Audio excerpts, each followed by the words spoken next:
you could be bald like this. Okay. You really I can. was kidding. These pencil mics really work. I need one of those.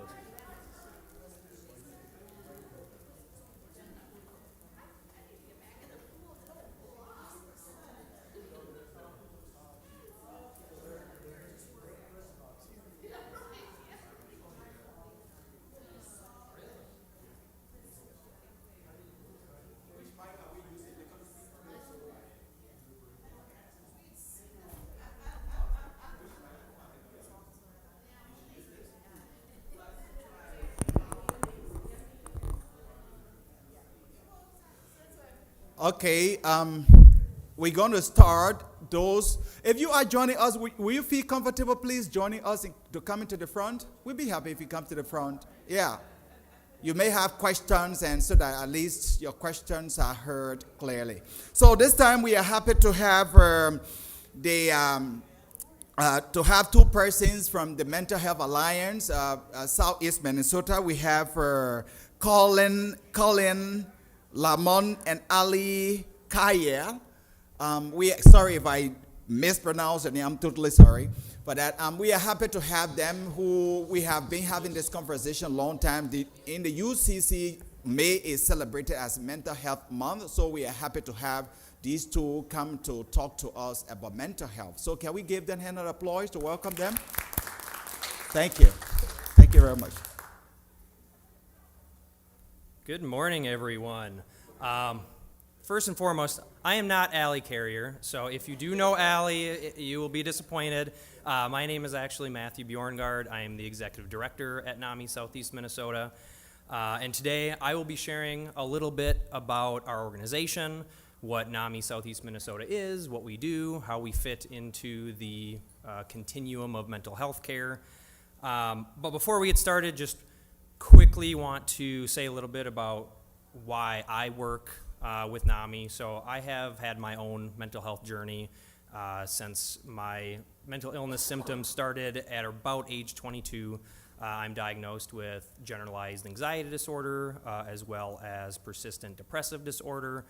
And I went almost a decade not knowing that my symptoms weren't just part of the human condition that I had to just deal with.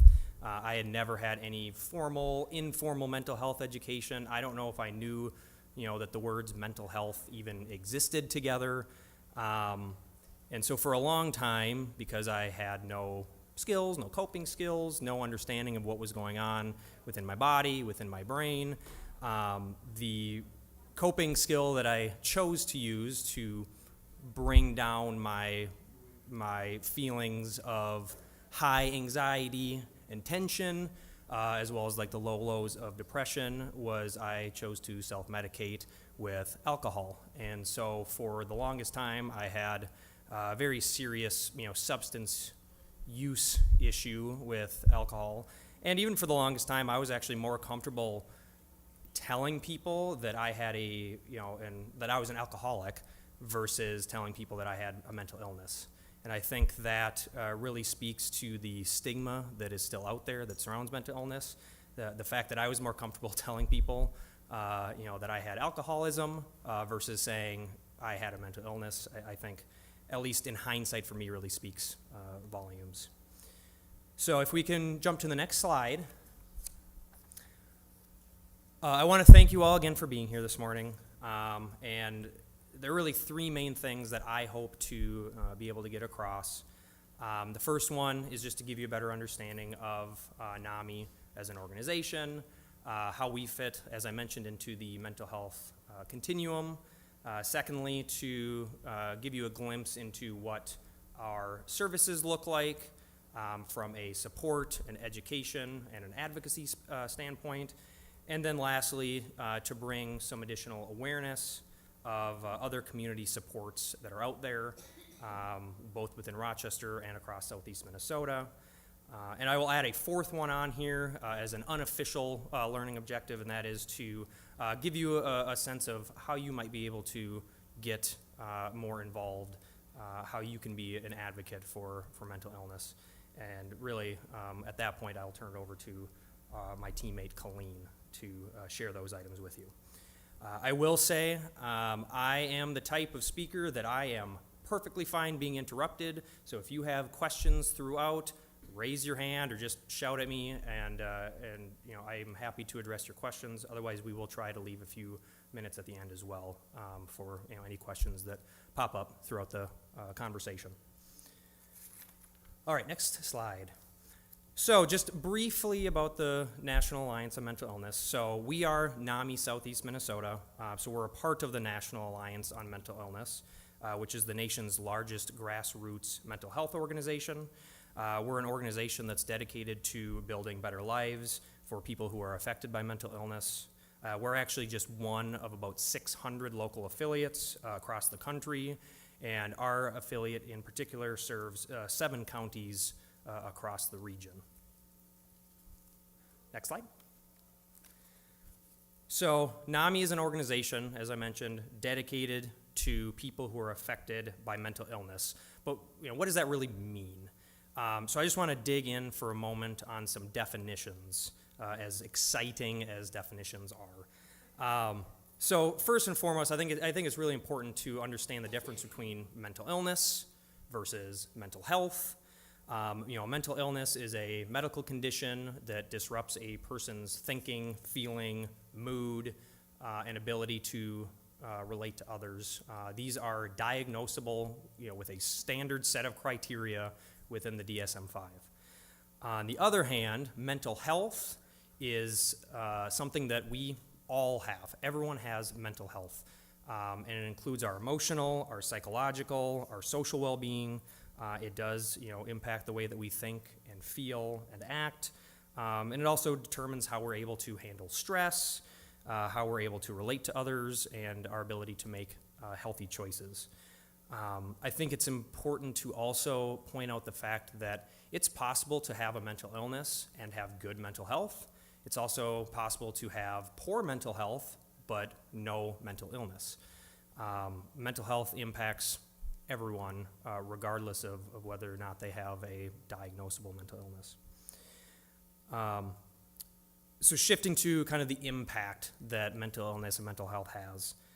Poor mental health influences our relationships with others, like our children, our spouses, our relatives, friends, coworkers, so on and so forth. It often leads to problems such as social isolation, which was even further exacerbated via the pandemic. It disrupts a person's communication, interaction with others. And I believe I am the poster child of this stat. There's a clear relationship between mental health issues and substance use issues. In fact, 1 in 4 people with a serious mental illness also has a substance use disorder, so I guess I'm the 1 in 4 in this case. And that's according to the National Institute on Drug Abuse. In school, students who are experiencing mental health issues tend to struggle to form positive relationships, both with teachers and other students. They may find it difficult to concentrate, to stay motivated, to follow rules. And these same issues can follow a person, into their adult life, into the workplace. And mental health issues can influence the onset, the development, and the effects of mental illness. So someone who is not exhibiting symptoms of mental illness early on in their life, if they don't have any type of coping skills to handle stress better, that can actually, like I mentioned, influence and progressively make worse the symptoms of mental illnesses. Research also indicates that mental illness could reduce life expectancy by up to 20 years. Now that's according to a 2019 study that was published, so a few years old, but still very impactful number. Last couple things I'll mention, mental health issues are vastly overrepresented within the criminal justice system, and in marginalized communities, these impacts tend to be even more profound. So if we jump to the next slide, so some numbers behind the impacts in terms of mental health. I talked a little bit about who might be impacted, but one number in particular that I always like to point out, and that's that middle number, which says that 55% of adults with a mental illness either delay or do not receive treatment. So you have to ask yourself, why are so many individuals living with a mental illness not seeking treatment. There are a number of barriers that exist, but I think three of the biggest ones are the costs related to receiving treatment, the stigma surrounding mental illness, that was my barrier specifically, and then just the simple lack of education, lack of awareness when it comes to mental health and mental illnesses.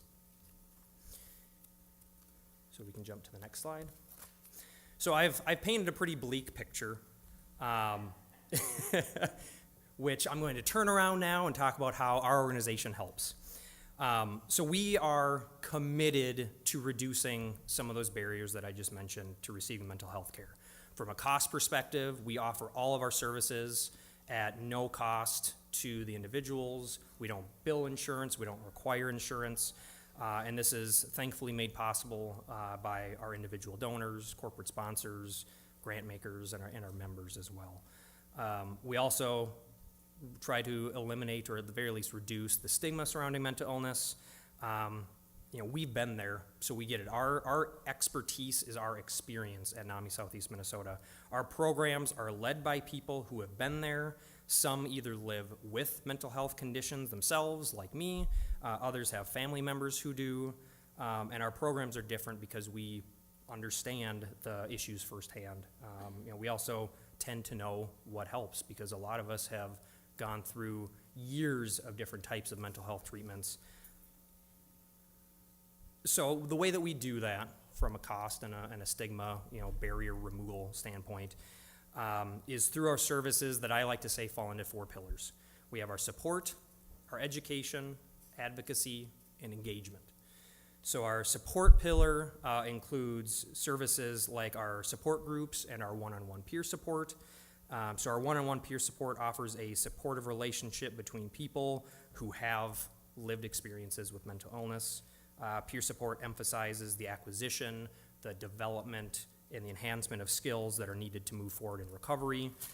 There have been a lot of articles and studies recently that really just talk about the massive impact that peer support can have and how important it is to, for any of us when we're going through troubles, to feel like there's someone there that understands our own experiences and can walk alongside us. We also have support groups for individuals. We also have support groups for family members of those with a mental illness. These offer safe spaces to share ideas, insights, and encouragement. And we do have a trained facilitator with their own lived experience that leads each meeting. I think I counted in the month of May, we are hosting 21 different support groups, both in person and virtually. And I can't talk about support groups without also mentioning that we have a dual diagnosis fellowship group, actually 2 of them, which support individuals who have both a lived experience with mental illness as well as a substance use disorder. And from my knowledge, we are the only such group that exists within Minnesota at this point in time. And I do want to give a special shout out to Karen Tracy, who's in the audience. It's thanks to her that we even have these dual diagnosis groups to begin with. So that's a little bit about our support. The other 3 pieces I'll go through a little more quickly. Education, we do offer access to a variety of classes about mental illness, about treatments, about resources, skill building.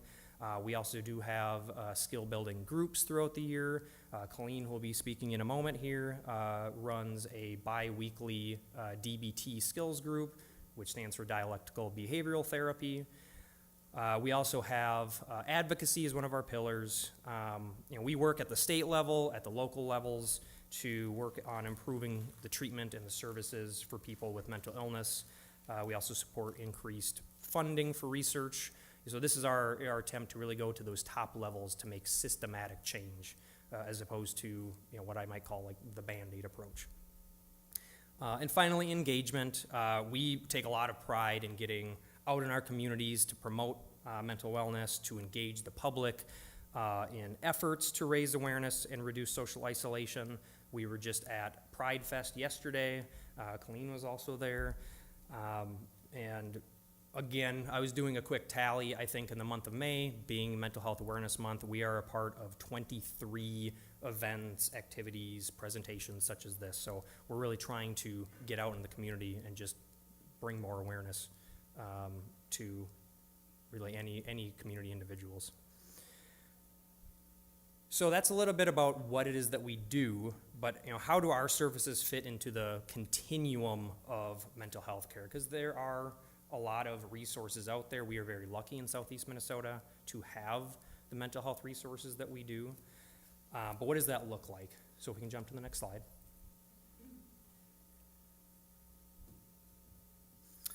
So this is, it sounds very fancy, the dual continuum model, which illustrates how NAMI and other services work together to help people who are affected by mental illness and or poor mental health. So just the way that you read this, if you look on the horizontal axis, that is a person's mental illness status. So from severe mental illness on the left to no mental illness on the right. And then the vertical axis shows optimal mental health on the top and poor mental health on the bottom. So this creates 4 different quadrants. If we start in the top left quadrant, that is what we call the recovery quadrant. So that is someone who has a mental illness but are in a place where they have optimal mental health. So the goal at NAMI here is to improve the quality of life for people who are affected by mental illness. So we want people to attain and to maintain recovery. Our support and education services help here, along with community warm lines, outpatient therapy as well, which personally I encourage therapy for anyone and everyone. I think we can all benefit from learning tools to manage our thoughts and emotions regardless of if we have a mental illness or not. That's just a little shameless plug. NAMI can then also help people who are flourishing, which is the top right quadrant. So that is someone who has, who is really in a good spot in terms of their mental health, but also has no mental illness. And the reason that we really try to work in this area is because the people that are flourishing are most often interacting and maybe influencing policies at workplaces and in schools. They're interacting with other individuals who have been affected by mental illness. And our education programs here can help people learn more about mental health conditions, how to support others who have those mental health conditions, and really create a community that strives to bring all of us together and create that compassion and empathy when it comes to mental illness. And then for people who are experiencing poor mental health but don't have a mental illness, that's the languishing quadrant. I believe that our programs are still useful. People can access our services whether they have a diagnosed mental illness or not. Our support services, our education services, again, warm lines, which I'll talk a little bit more about in a second, outpatient therapy. Again, just because someone does not have a mental illness does not mean they don't have mental health. Everyone has mental health, and I think it's always good to have tools in our toolbox when it comes to our own mental health. And then for those who are struggling in that bottom left-hand quadrant, NAMI is there to help. I do think it's important to point out, though, that we are not a crisis response service. We will talk more about what crisis response services are available within the region in a second. But if people are in danger of hurting themselves or others, ultimately residential treatment or hospitalization are going to be more useful than some of the immediate services that NAMI provides. So I talked about crisis and the crisis resources in the area. I have a few here up on the screen.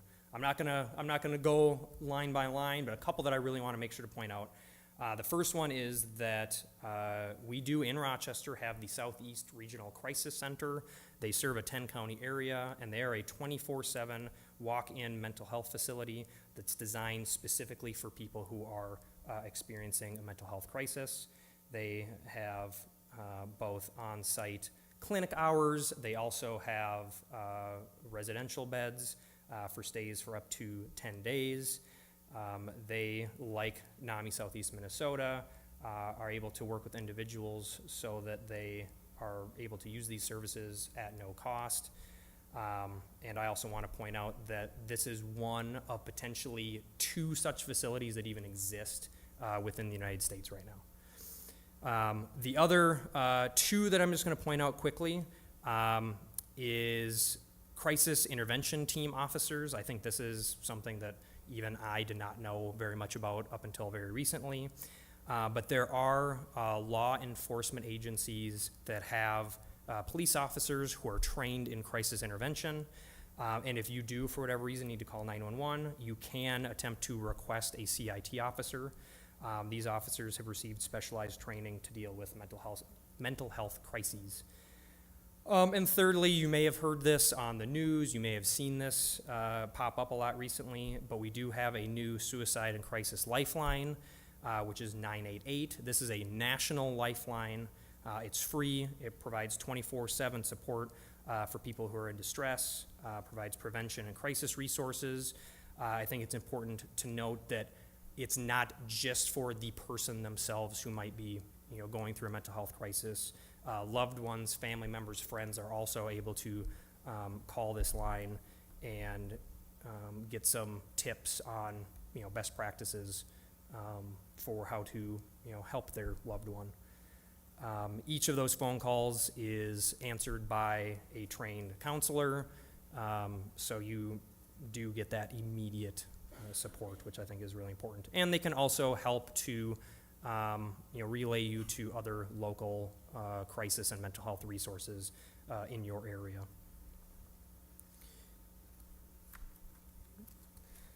So the last thing that I want to touch on, because I think that this is something that, again, up until, 3 months ago, even I did not have a good idea of what warm lines, like what that word even meant. But across Minnesota, there are 2 different warm lines that provide 24/7 support, which provide peer support and a connection with others. Warm lines, as opposed to hotlines, can help people avoid mental health crises and the use of crisis services or 911 or hospital emergency departments. Warm line calls are answered by trained peer support staff who have their own firsthand experience living with a mental health condition. They're also available to listen, to provide support, to connect callers with resources. And if callers are in need of more help, warm lines are able to directly connect them to the nearest crisis service. So I think this makes for a really good intermediary resource, especially if you or a friend or a loved one, you're like, I'm really struggling today, but I'm not necessarily in crisis. Well, then you can call a warm line and get the support that you need, without worrying about things, escalating. So I did want to just point those out. There's the Minnesota warm line that's from 9 a.m. to 9 p.m., and you can call 855 warm line for that. And then there is another peer support connection warm line, and this is hosted through the organization Wellness in the Woods. They basically work the overnight shift, so from 5 p.m. till 9 a.m. The next day. And the numbers on the screen as well. So I've talked a little bit about what NAMI is, a little bit about what we do, a little bit about some of the other resources that are available in the area, especially the ones that again, this is my personal opinion, that some of the crisis resources and the warm lines are resources that folks don't know about, like myself. But now I want to wrap up by talking about, how can you all help, or what can you all do? So if we jump to the next slide, I think there's 3 big things. Number 1 is to be a mental health advocate.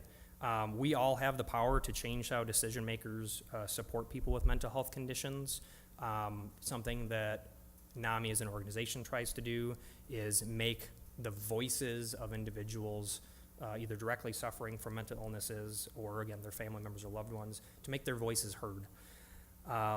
The second piece is that you can get involved. You can volunteer. You can attend an event. You can take a class or sit in on a presentation. You guys have already checked this off the list.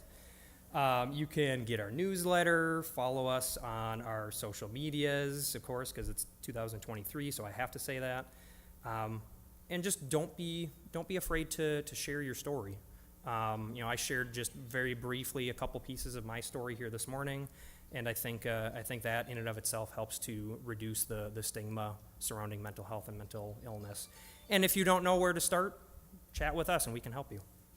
And then my shameless plug, as I mentioned at the beginning of the presentation, we do everything at no cost to the individual. Again, we don't bill insurance, we don't require insurance, so you're always welcome to donate as well. And I will say, as I wrap up and then turn it over to Colleen, there's a really good 2-for-1 opportunity, which is our NAMI Walks fundraiser that gives you the opportunity to both get involved and potentially donate, make your story heard. So I guess that's a 3-for-1. So before we wrap up and open this up for any questions that you all might have, I would like to turn it over to Colleen to be able to provide some more details on what the heck am I even talking about when I say NAMI Walks, if you're not familiar. So with that, I'm going to turn it over to Colleen. I am so not used to having to stand behind one of these. I usually am the speaker up here. So, I just wanted to say first and foremost, I have to be at the speaker. Dang! Or you can come down and use this. I can use that. Colleen wants to wander. I don't need to wander. I just like to be close. It's on. Oh, okay. All right. Well, I just wanted to say first and foremost, that worship service that you all just had was incredible. Everyone has a place at the table. I came to this church for a while. I was actually driving from Lanesboro, and my daughter had just told me that she was transgender. And I was looking for a church. Like, we always went to church, right? But we can no longer go to the church we went to because, well, we didn't know if we were going to be accepted. We came here. Pastor Paul is amazing. I heard he retired, but now he's back telling you all again that you're all loved and you're all this and you're all placed at the table. And he's so wonderful. You guys are all so blessed. But anyway, God, I can say that in here, has blessed me so graciously. My job at NAMI, I didn't even know what NAMI was. I went and volunteered at an event, and they were like, "What do you know?" I said, "Not much." And they said, "Well, do you want to try this?" And I said, "Yeah." And now I am working, and I am the walk manager, and I get to share my story. I'm going to be really fast about my story because it can be really long. I have had 10 hospitalizations. I've had ECT treatments twice in my life. I have a transgender daughter. I've been through DBT about 6 times. I now teach DBT. I am diagnosed with major depression that is recurrent. I have chronic suicidal ideation that still happens. Guess what? Many others. Anyway, I have hope. I give hope. I have hope. And that's what I do at NAMI. I'm not a psychologist. I'm not a psychiatrist. My experience is my strength. Okay, that's my story. All right, so I am the NAMI Walks manager, and as Matt was saying, this is actually our biggest fundraiser of the year, and it has grown. And last year, we actually had 350 people, and I think I'm going to share that with you in a minute at our main event. We cover Dodge, Fillmore, Goodhue, Houston, Mower, Olmsted, and Wabasha counties, okay? So we have and are trying to reach out into those counties. Last year, our kickoff was in Fillmore. This year, our kickoff is going to be in Dodge County. What you are seeing in the right bottom corner is our rally call. This is the rally call that we use for NAMI Walks. And NAMI Walks supports NAMI. And NAMI supports the 1 in 5 who experience mental illness. I heard Matt say 1 in 4. Probably more accurate. And in the 5 in 5 who are affected by it, you are not alone. You are not alone.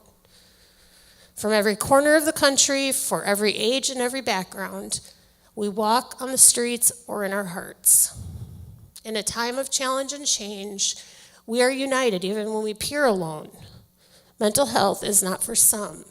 Mental health is for all. Well, thanks, Matt, for leaving this up here for me. All right, so this is go ahead, you can change the slide there. So in 22, before we talk about 2023, we have achieved some really, really great things as a community and as a Southeast community. We had 350 participants that were at our Rochester walk. We had 50 teams. Our goal was $70,000, and we raised over $85,000.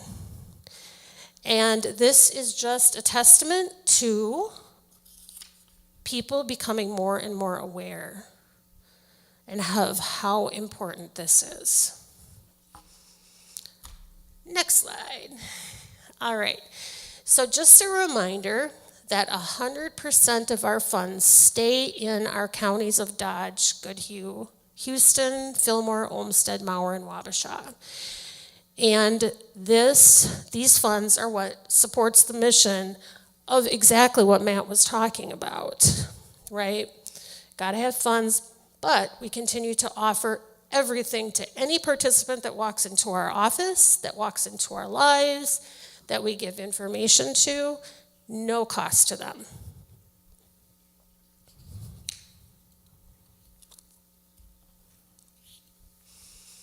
All right, and now we have a video, and this video is actually from NAMI National, and every year they do like a kickoff video for us that just gives us a little bit more information. So whenever you're ready.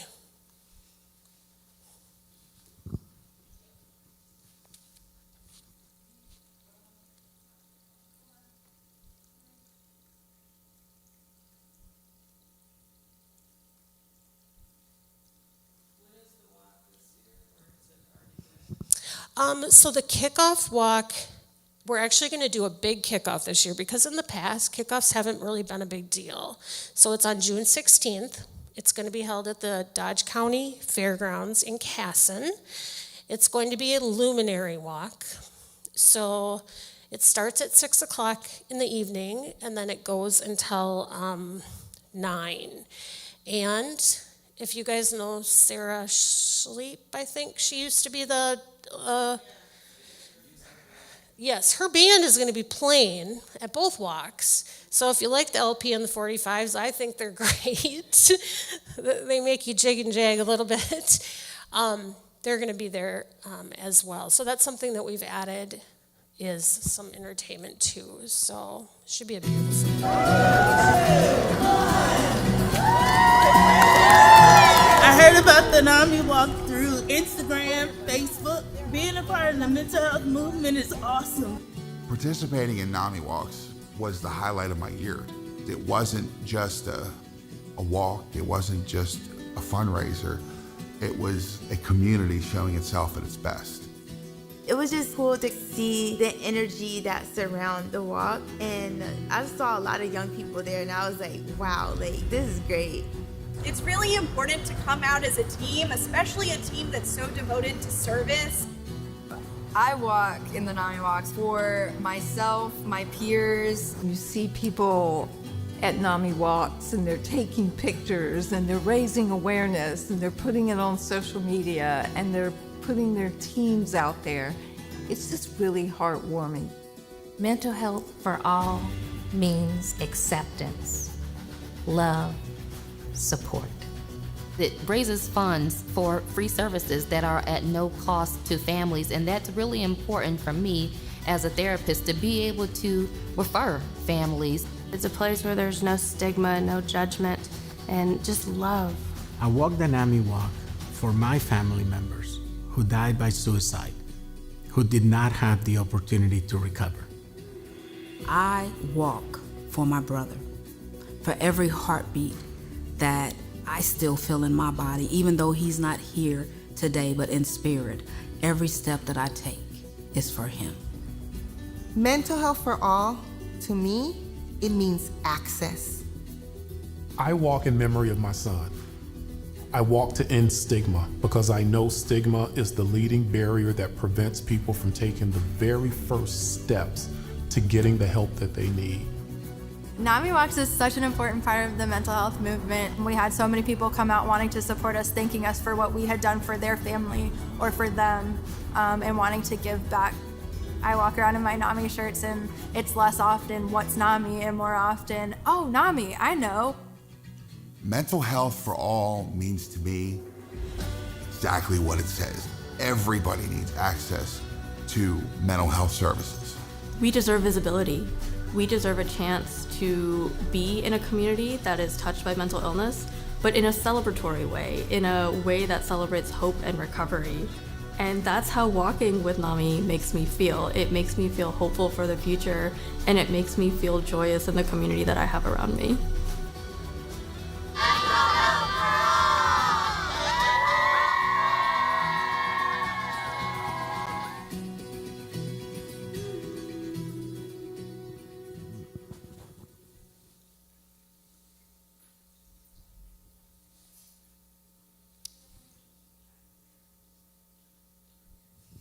Okay, so,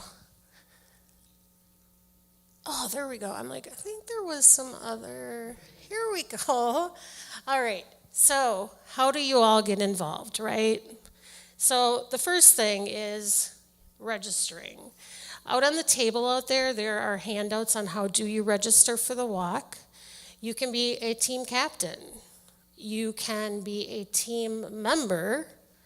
You can be a participant yourself, and there's handouts on that as well out on the table. You can be a virtual participant, which means that you don't have to be at the walk at all to be part of the walk. And the other one I like to insert right here is, I get so many when we go traveling to expos and things like that, we get people coming up to us saying, well, I don't think I'm interested because I have to walk around with this walker and this cane, and you know, my grandma, I'd want to bring her with, and I just don't think I maybe can't do that. So you don't have to walk, just come to walk. Walk the mental health journey with us, not necessarily stomp the ground walk. So when people ask you that, or if you're getting team members, they don't have to be with you at the walk. They can support you for the walk, okay? Sponsorships. Sponsorship information is out there, and if you guys all have places where you work, other civic organizations that you might be a member of, anywhere. Sponsorship ranges from like $300 up to $5,000. So, and those people are, benefits are for both the kickoff and the September walk. Okay? Join the committee.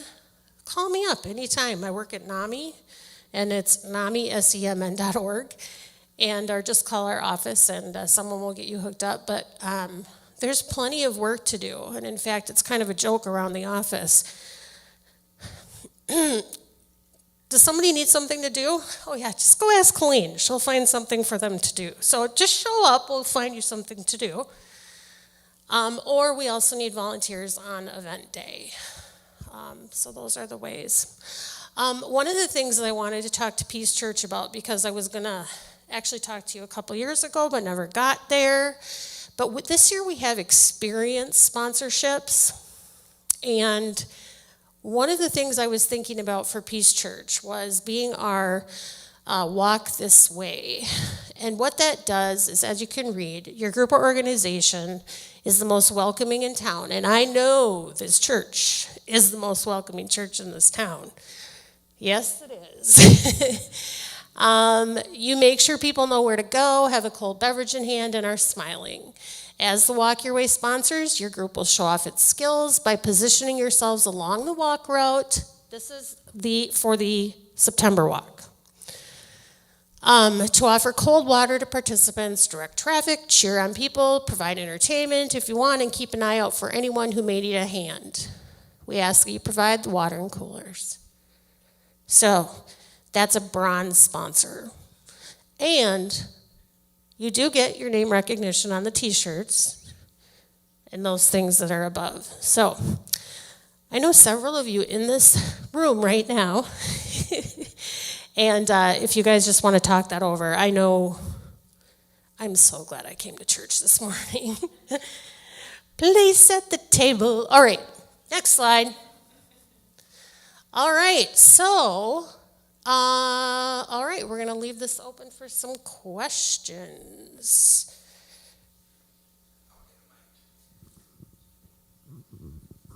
Well, thank you so much. Talking about that sponsorship that you think Peace Church could get involved, I think that's something we're going to be talking about. The lady you see over there called Lynn. Lynn is involved with our vision team, and she has been doing a lot of organization. So, Lynn, you just want to raise your hand so that she can see you. Great. Yeah. So.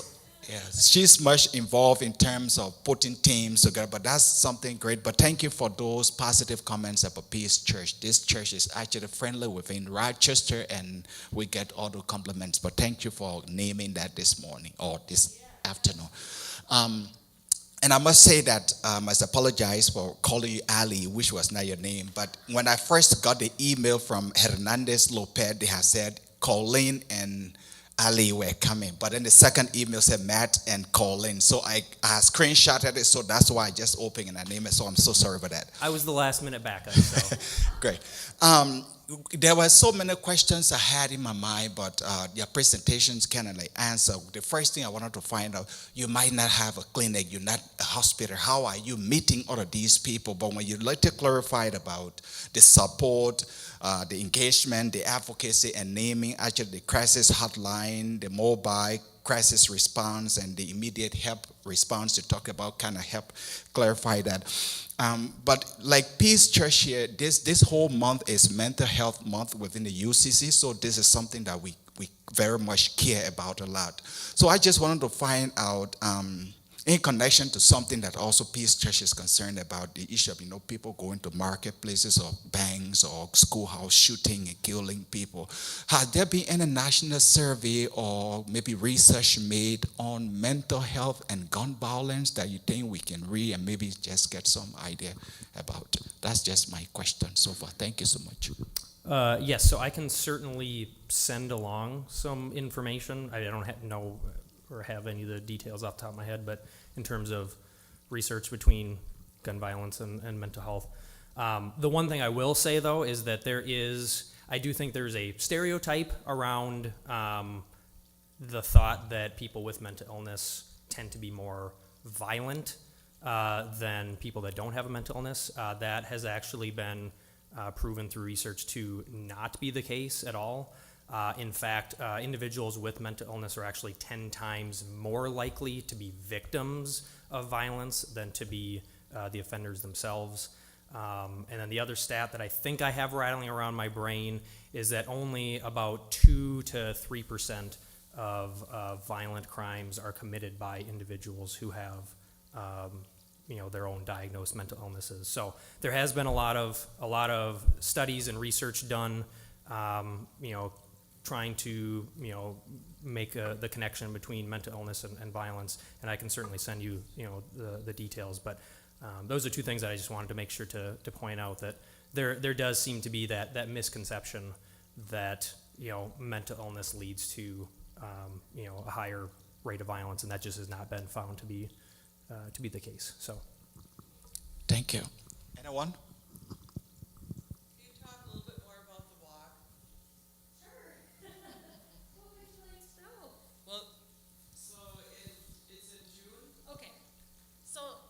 Has two pieces this year, okay? One of them is the kickoff.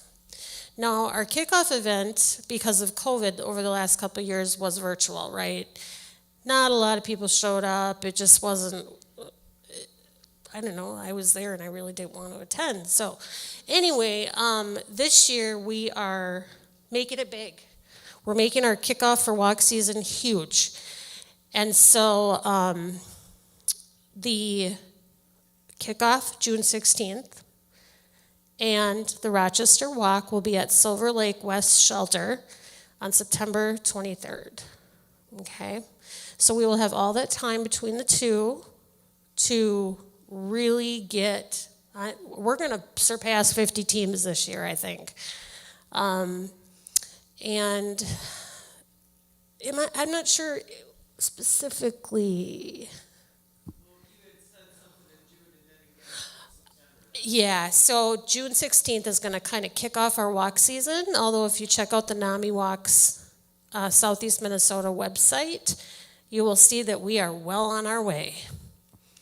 We are well on our way. So, yes, ma'am. Excuse you. Will use the microphone for those who are online, please. Thank you. I would just add that I'm Karen Tracy. I'm actually working with Colleen in the Dodge County Walk. And what we want is you guys to come, enjoy, have fun, get enthused about NAMI and what we do, but it's actually a family event too. It's not just for adults.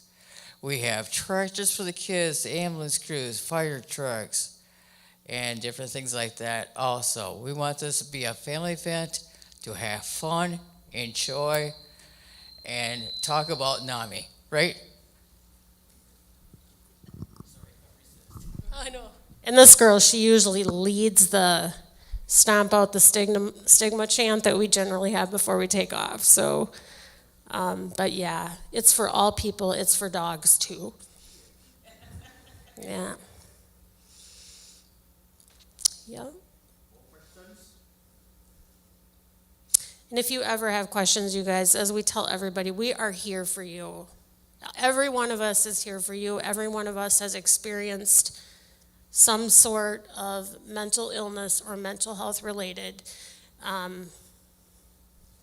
diagnosis or not. And people come in and we are there for them. We will stop what we are doing and we will give them the attention that they really need. So, yeah. Yeah, actually we just moved offices. We were in the 1700 building, just that way, I think, where Verizon is, just right up here. But we have now moved to the other side of the town, over by Costco. So we're on Superior Drive in the Pinnacle building on the other side. So, yeah, we just moved in. Come in and see our new office. Yeah.